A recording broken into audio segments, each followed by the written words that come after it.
Sejam bem-vindos ao universo de O Grande Atrator, um mundo onde a fantasia e a ciência são um só, mas ainda são tratados como duas coisas separadas pelos seres humanos. Um é tido como fato e o outro como mito, mas os horizontes da humanidade estão para se expandir nessa fantástica história. O Grande Atrator é um ponto no universo que exerce uma força atrativa considerável a ponto de ser perceptível. Não se sabe sua localização e nem o que de fato é o Grande Atrator, e por muitos anos a sociedade jogou para escanteio sua importância. Uma vez que notável sua influência no planeta, ela ainda poderia ser ignorada por ora. Porém, tudo mudou nos últimos anos. A força atrativa aumentou de forma inesperada, afetando drasticamente o funcionamento da vida na Terra e em outros lugares do universo. Sistemas de GPS totalmente desconfigurados, marés variando rapidamente, redes de internet e sinais de rádio sofrendo com interferências. Tudo estava saindo do controle. Voos de avião sendo reduzidos ao mínimo necessário, pesca cada vez mais escassa, canais de comunicação restritos ao uso governamental. O caos estava batendo à porta. Mudanças drásticas ocorreram. Governos caíram, ditaduras se instauraram. A comunidade científica não era mais respeitada. Até que um dia, no ano de 2059, ano da missão espacial de colonização em Marte ter sido efetuada pelo Programa Espacial Icarus, também conhecido como PAI, um sinal estranho chegou à Terra. Sua assinatura era muito similar à do Grande Atrator. O sinal estranhamente parecia vir da Lua e de Marte. A PAI, então, mandou 2 equipes de astronautas para ambos sinais investigar.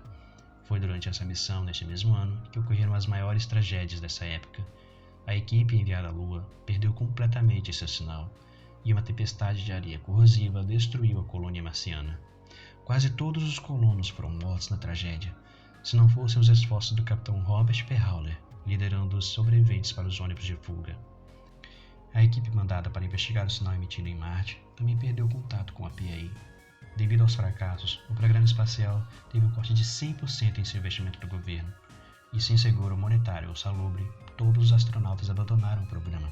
Apenas Robert permaneceu. O mundo, porém, resistia ao colapso, mas não demorou até que a próxima tragédia ocorresse.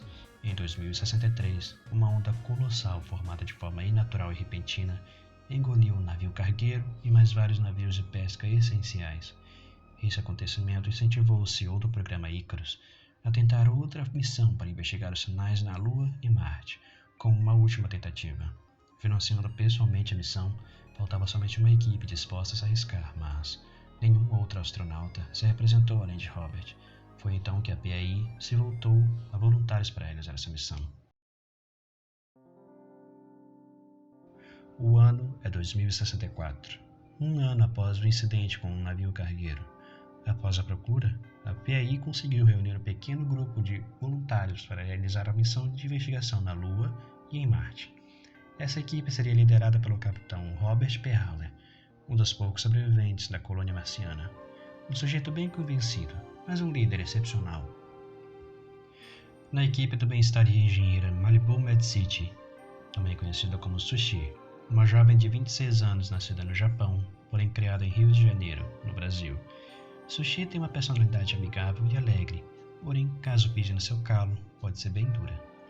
Sushi já trabalhava para a PAI, projetando as suas aeronaves, e quando surgiu a oportunidade de se voluntariar, aceitou sem hesitar. Também se voluntariou Sato Mogarushi, nascido também no Japão, porém se mudou para os Estados Unidos na infância junto de seus pais. Sato é um jovem de 25 anos, bem fechado e direto ao ponto. Não é muito de socializar nem formar laços, mas aqueles que conseguem sua amizade recebem um amigo leal. Sato trabalhava na enfermaria da PAI.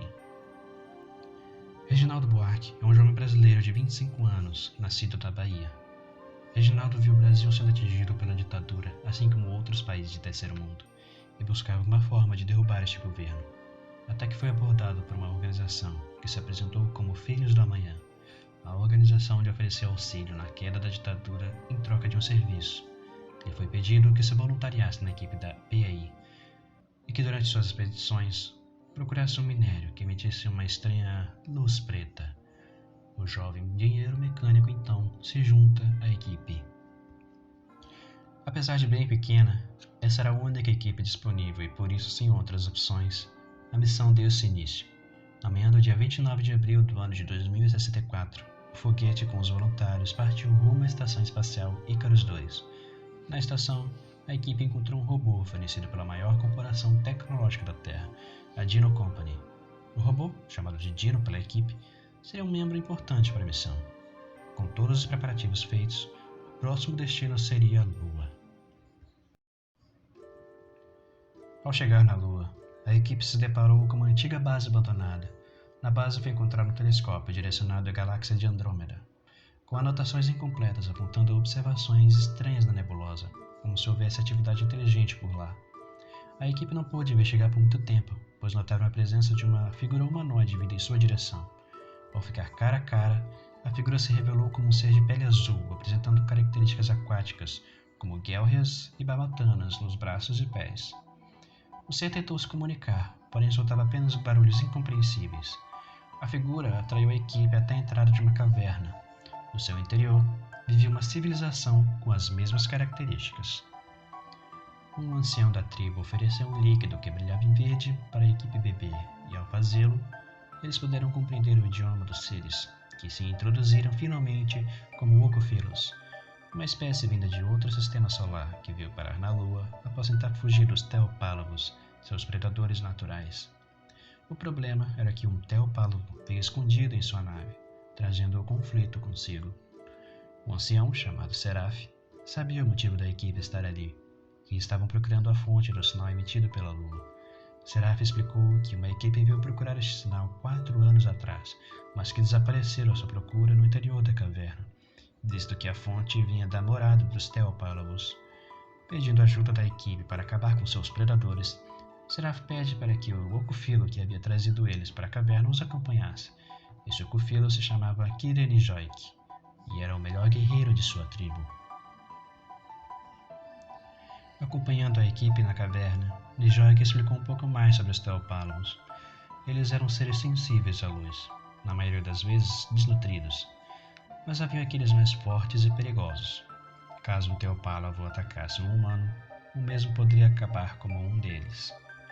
Eventualmente, a equipe teve de enfrentar os Teopálagos, e em meio a vários combates, saíram vitoriosos. No interior da caverna, encontraram um membro da equipe anterior, Ellie, que os atraiu para uma armadilha, onde foram capturados por Gargoyle, filho do líder dos Teopálagos. Ele explica que servir aos Teopálagos foi a maneira que encontrou de sobreviver.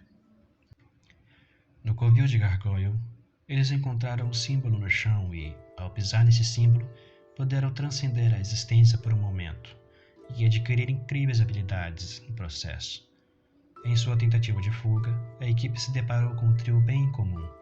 Eram animais astronautas, um gorila, chamado Wally, um sapo, chamado Freud, e um cão, chamado Fenrir. Eles afirmaram vir de Júpiter e ajudaram a equipe a fugir do covil de Gargoyle, que acabou sendo morto por seu próprio pai, Dracul.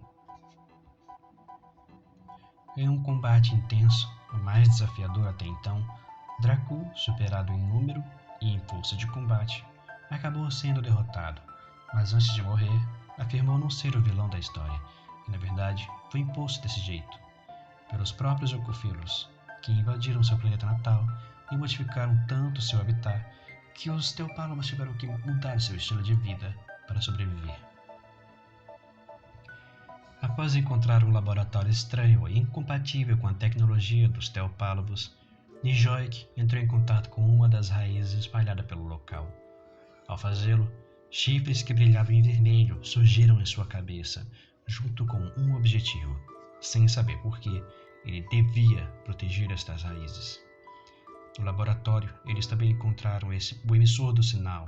Se tratava de uma placa, a qual Dino analisou e conseguiu acessar plantas para a construção de um tipo de estação, e também um mapa com coordenadas para um lugar em Andrômeda. Ao voltar para a vila, eles se depararam com uma chacina. Os Ocofilos haviam sido exterminados por um indivíduo que, antes de fugir, Freud lhe atirou um rastreador. Infelizmente, Seraph e o restante dos Ocofilos não resistiram e, motivado a encontrar o assassino, Nijoik se junta à equipe. Todos então partiram para a localização do rastreador, que indicava Marte. Em solo marciano, a equipe descobriu a verdade através de Robert, que não havia sido uma tempestade corrosiva o motivo da fuga dos colonos de Marte, mas sim monstros selvagens que atacaram as colônias. O governo tentou abafar o caso, na intenção de não revelar que a vida fora da Terra era real. Não puderam discutir muito, pois novamente haviam sido raptados. Em uma estrutura parecida com o Coliseu, o imperador de Marte, Kaiser, os obrigou a enfrentar vários oponentes. Em um destes combates, Reginaldo infelizmente acabou sendo morto, e uma misteriosa voz ecoou na mente da equipe oferecendo ajuda, dizendo que havia uma passagem secreta na arena. Ao seguir por essa passagem, eles encontraram ruínas que lembravam construções gregas e algumas câmaras, onde cada um passou por um desafio que lhes concedeu habilidades impressionantes. Seguindo pelas ruínas, encontraram a saída para um descarte de sucata e, no meio da sucata, encontraram um chassi que se assemelhava às plantas encontradas anteriormente. Seguindo as plantas, Sushi e Freud completaram a estrutura, revelando uma estação. Acionando os comandos, a estação se levou para além da atmosfera, onde puderam observar naves marcianas os alcançando. Em uma tentativa de afastar os inimigos, Robert acabou sendo atingido gravemente. Tentando ativar desesperadamente a estação, Sushi finalmente descobriu sua função: se transportar pelas galáxias através de buracos negros, e com as coordenadas, tomou-se rumo a Andrômeda. Sushi acaba de chegar em um prédio, matriz da montadora Okfilo, em Nova York. Ao entrar na ala dos escritórios, ela descobre ser a diretora desta montadora, e que os membros da sua equipe são funcionários ali. Até mesmo Reginaldo está presente, o que a deixa confusa. Os voluntários, então, começam a se lembrar dos últimos acontecimentos, que acabaram viajando para Andrômeda. O telefone de Sushi toca, e ao atender um número desconhecido, uma voz lhe diz que nada daquilo é real, e então todos tentam atacar os voluntários. Uma silhueta é enviada por essa voz, e os ajuda a escapar para uma estação de metrô. Dentro dos vagões, pensam ter escapado, mas são atacados por Robert, que se revela mais uma invenção deste mundo. E, sem opções, o grupo o enfrenta e derrota ele no fim. E então eles acabam escapando. Eles acordam em um lugar sombrio, com instalações feitas rusticamente. A silhueta que os ajudou agora aparece em visão total, revelando uma aparência reptiliana. A figura se apresenta como Malphas, o Herponiano. Malphas conta que os Herponianos vieram de Arimateia, um planeta longínquo, há 200 mil anos atrás, em busca de um sinal emitido pelo Grande Atrator. E quando chegaram na fonte do sinal, puderam analisá-lo melhor, e descobriram que se o observador entrasse em contato com o Grande Atrator, poderia causar uma força de atração universal, que poderia acabar com tudo. Com essa descoberta, os Herponianos acabaram criando uma barreira impenetrável. Os Herponianos não poderiam voltar a Arimateia, pois precisavam ficar em vigia, impedindo qualquer um de alcançar o Grande Atrator. Sem poder retornar para casa, eles criaram uma realidade virtual. Malphas revela também que seu mestre foi contra essa decisão e foi condenado à prisão perpétua por conta disso. Seu mestre teria sua própria mini-realidade virtual, e depois de eras, através de um glitch nessa realidade, ele pôde entrar em contato com Malphas. E, com a ajuda do mestre, Malphas pôde se libertar. Malphas diz que viu a estação dos voluntários chegando em seu sistema, e que também viu quando foram capturados pelos Herponianos. Ao contar para o seu mestre, o mesmo lhe deu a missão de libertá-los. O nome de seu mestre é Kari, que está preso nesse exato momento. Malphas pede ajuda dos voluntários para libertá-lo. Ao aceitar, a equipe enfrenta alguns Herponianos no caminho, mas eventualmente conseguem soltar Kari. Sushi não consegue encontrar Robert, Dino ou os outros astronautas animais. Malphas diz que viu o Dino e os animais sendo jogados na ruína de Nova Arimateia, planeta onde estão agora.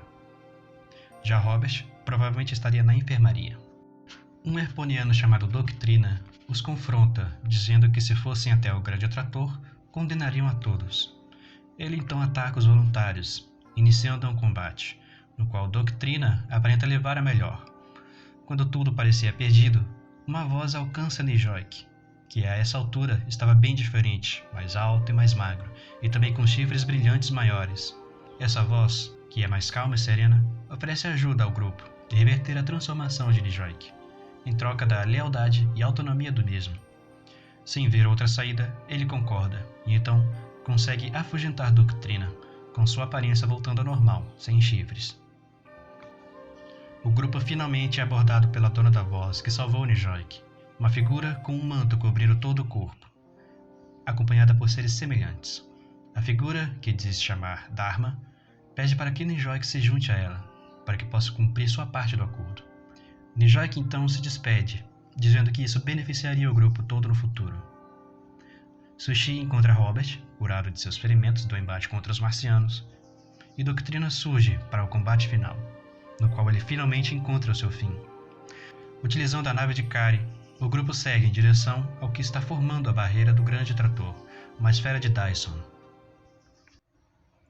Chegando na esfera, o grupo tem somente uma direção a seguir, de onde é emitido um som bem alto. Na origem do som, eles veem alguém operando uma máquina, disparando um raio contra a barreira. A figura se vira para o grupo, mostrando similaridades com Nijoik, como se fosse uma versão mais velha dele. O Okufilo se introduz animado ao grupo, dizendo se chamar Bampas Nijoik, um antepassado do companheiro de equipe. Ele revela ser a voz que os ajudou no Coliseu e diz ser um pioneiro na pirataria espacial, e que os Okufilos chegavam ao planeta, roubavam todos os recursos e conhecimentos e partiam para o próximo. Mas agora havia algo maior, o Grande Trator, o objeto de maior mistério no universo, e agora só precisava destruir esta barreira. Mas a máquina capaz disso só pode ser operada por conscientes, e ele é apenas um inerte. Mas a equipe é formada por conscientes. Ele os atraiu para que pudessem utilizar a máquina. O grupo, que havia encontrado uma bomba de nêutrons em Nova Arimateia, se recusa, dizendo que estão ali para impedir que o Grande Trator fique ainda pior. Por conta da discordância, Bampas inicia o que seria o combate final. Durante o combate, Malphas acaba morrendo, porém no fim, Bampas é derrotado, caindo morto no chão. Sem tempo para comemorar, raízes azuis saem da máquina e penetram o corpo de Bampas, que assume uma forma monstruosa. O verdadeiro combate final é bem mais brutal. Sushi é pega por um mini buraco negro, criado pela criatura, fazendo-a envelhecer 15 anos em poucos segundos. Sato acaba perdendo o braço esquerdo com o ataque da criatura, mas no fim Kira e Nijoik aparece, dando a oportunidade de fuga para todos. E quando todos haviam passado por um portal, criado por Dharma, o grupo larga a bomba de nêutrons ativada no cenário da luta, explodindo tudo. O portal de Dharma levava à estação montada por Sushi e Freud. Dharma parte com Nijoik e o grupo coloca as coordenadas de volta para a Terra. Chegando em casa, eles são recebidos pela PAI. Enquanto Kari se passa por Reginaldo, a equipe é informada que as interferências causadas pelo Grande Trator diminuíram drasticamente. Todos são parabenizados, e graças às coisas absurdas que viram fora do planeta, os voluntários são convidados a participar de uma organização secreta comandada pelo CEO do Programa Espacial Icarus, o próprio Faustus Icarus, a organização Illuminati.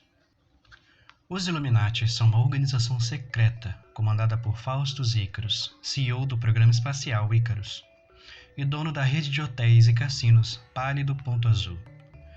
Todo tipo de coisa sobrenatural que desafia a lógica humana é acobertada pela organização.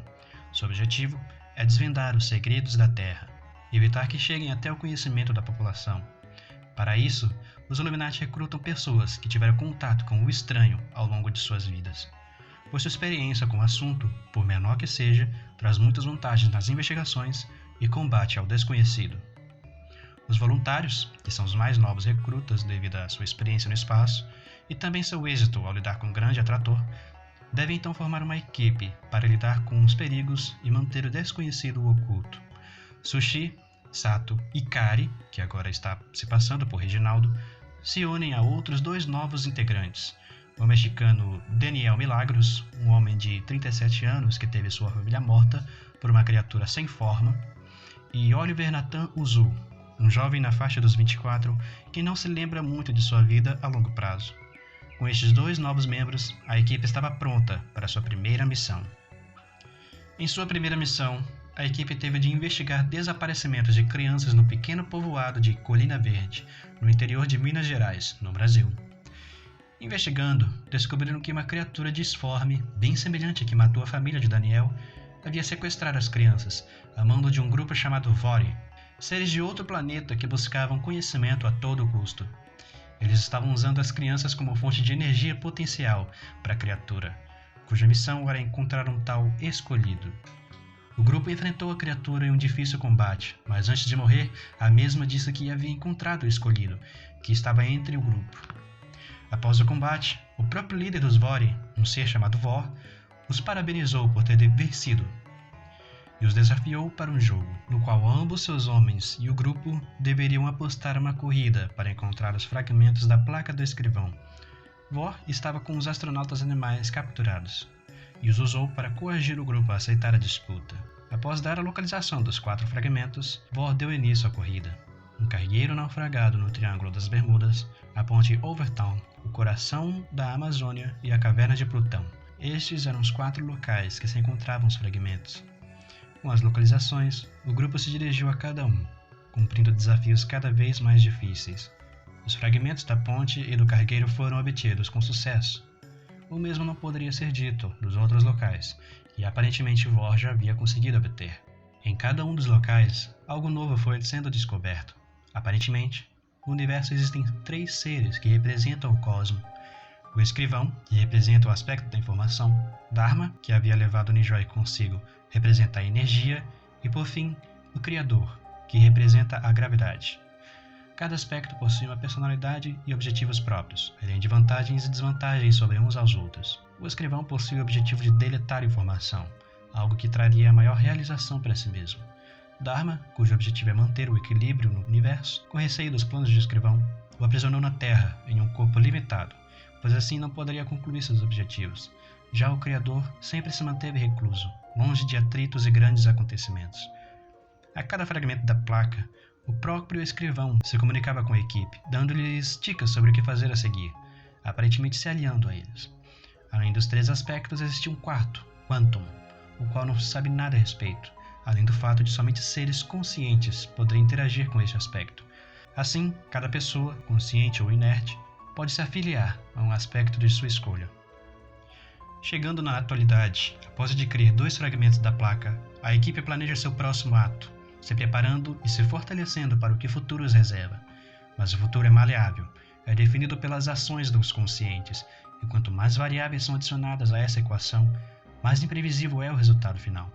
O que acontecerá? Quem será o escolhido? Por que o escrivão ajuda os voluntários? Onde está Kira Nijoik? São perguntas ainda a serem respondidas, e você pode ajudar a chegar à resposta.